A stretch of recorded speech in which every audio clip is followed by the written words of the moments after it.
പ്രിയപ്പെട്ടവരെ, ഞാൻ അസ്ലമാണേ. ഇന്ന് ഞാൻ ഈ വീഡിയോയുമായിട്ട് വന്നിട്ടുള്ളത് ഒരു പുതിയ ഗൈറ്റ് ഉണ്ടാക്കിയത് പരിചയപ്പെടുത്താൻ വേണ്ടിയിട്ടാണ്. നവീൻ മാഷേ, നിങ്ങൾ എന്താണ് അസ്ലം സ്റ്റീൽസിൽ നിന്ന് ഈ മെറ്റീരിയൽസ് ഒക്കെ എടുക്കാനുണ്ടായ കാരണം, ഗൈറ്റിന്റെ പുതിയ മെറ്റീരിയൽസ് ഒക്കെ എടുക്കാനുണ്ടായ ഒരു കാരണം എന്താണ്? എനിക്ക് തോന്നുന്നു ഈ പ്രദേശത്തുള്ള ആളുകൾക്ക് മറ്റൊരു ഇതിനേക്കാൾ നല്ലൊരു ചോയ്സ് വേറെ ഇല്ല. നമ്മളൊരു ഗേറ്റ് എന്നുള്ള പർപ്പസുമായിട്ടാണ് വന്നത്. വന്ന സമയത്ത് നമുക്ക് അതിനെപ്പറ്റി യാതൊരു മുൻധാരണകളും ഉണ്ടായിരുന്നില്ല.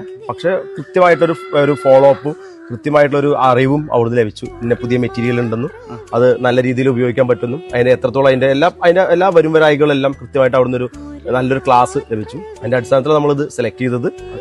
അസ്ലമിനെ പറ്റി നമുക്ക് കൂടുതൽ പറയേണ്ടതില്ല, കാരണം ഈ നാടിന്റെ ഒരു പൊതു ചോയ്സ് ആണ് അസ്ലം. നമുക്ക് ഇത് മാത്രമല്ല, ബാക്കി എല്ലാ മെറ്റീരിയൽ എല്ലാം നമ്മൾ എടുത്തിട്ടുള്ളത് അസ്ലം തന്നെയാണ്. പക്ഷെ ഇത് കുറച്ചുകൂടി നന്നായിട്ട് തോന്നി, നല്ല രീതിയിൽ അത് നമുക്കിത് ഇവിടെ ചെയ്യാൻ വേണ്ടി സാധിച്ചിട്ടുണ്ട്. മാഷ് വന്നപ്പോഴേ നമ്മളൊരു ഗേറ്റ് ഉണ്ടാക്കണം എന്നുള്ള ഒരു പർപ്പസുമായിട്ടാണ് മാഷ് എത്തിയത്. അപ്പോൾ ഏറ്റവും നല്ല ഒരു മോഡലിൽ ഗേറ്റ് ചെയ്യണം എന്നാണ് മാഷിന്റെ ഒരു ആഗ്രഹം ഉണ്ടായിരുന്നത്.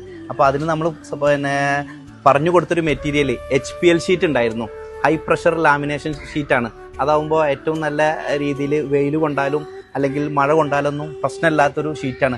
ആ ഷീറ്റിനുള്ള മെറ്റീരിയൽസ് നമ്മൾ കൊടുത്തു. വളരെ ഭംഗിയായിട്ടുള്ള ഒരു ഗേറ്റാണ് ഉണ്ടാക്കിയിട്ടുള്ളത്. ആ ഗേറ്റ് അവർ ഫാബ്രിക്കേഷനെ വിളിച്ചിട്ട് നമ്മൾ മെറ്റീരിയൽ സപ്ലൈ മാത്രമേ ചെയ്തിട്ടുള്ളൂ. ബാക്കി മാഷിന്റെ ടീമും കൂടിയാണ് ഈ ഒരു വളരെ മനോഹരമായിട്ടുള്ള ഒരു ഗേറ്റ് ഉണ്ടാക്കിയിട്ടുള്ളത്. കൺസ്ട്രക്ഷന് ആവശ്യമായിട്ടുള്ള എല്ലാ മെറ്റീരിയൽസും നമ്മൾ അസ്ലം സ്റ്റീൽസിൽ ലഭ്യമാണ്. അതുപോലെ തന്നെ ഏതൊരു ഇന്നോവേറ്റീവ് ആയിട്ടുള്ള പ്രൊഡക്റ്റ് വന്നാലും അത് അസ്ലം സ്റ്റീൽസ് ലഭിക്കും. നിങ്ങൾക്ക് ഏത് മെറ്റീരിയൽസ് ആവശ്യമുണ്ടോ അസ്ലം സ്റ്റീൽസുമായി സമീപിക്കുക. അപ്പോൾ ഞാൻ ഇറങ്ങുകയാണ്. Okay, thank you.